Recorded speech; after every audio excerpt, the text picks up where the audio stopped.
Ng grupo ni Commander Bravo ang panawagan ng gobyerno na bitiwan ang kanilang armas at magbalik loob sila sa lipunan. Paano namin bibitiwan ang armas namin?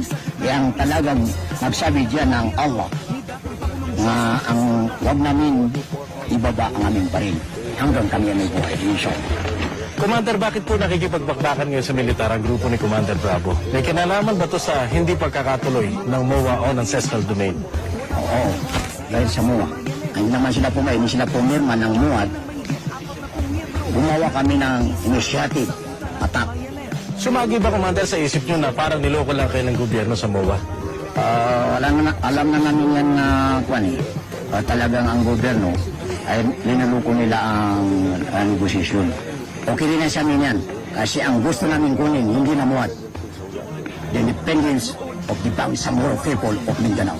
Inshallah. At dahil itinuturing ni Commander Bravo na lokohan lang ang nangyayari sa negosasyon, mas mabuti pa raw na makipagsabayan na lang sila sa giyera kung yun ang gusto ng gobyernong Pilipinas. Ang gusto pala ng pamahalaan ng gobyerno ng Pilipinas ay ang solusyon ay gira. Maggira tayo, magpaubusan tayo, President Arroyo. Lalo-lalo na kayong mga general. Hindi na muwad ang kukunin namin.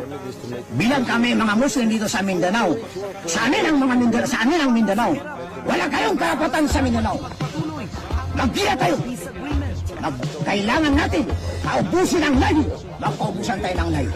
Hindi naman nagpadaig ang militar sa maanghang na salita ni Bravo. Pinapakita lamang niya na yung tunay na kulay nila, no, na talagang sila po ay kriminal.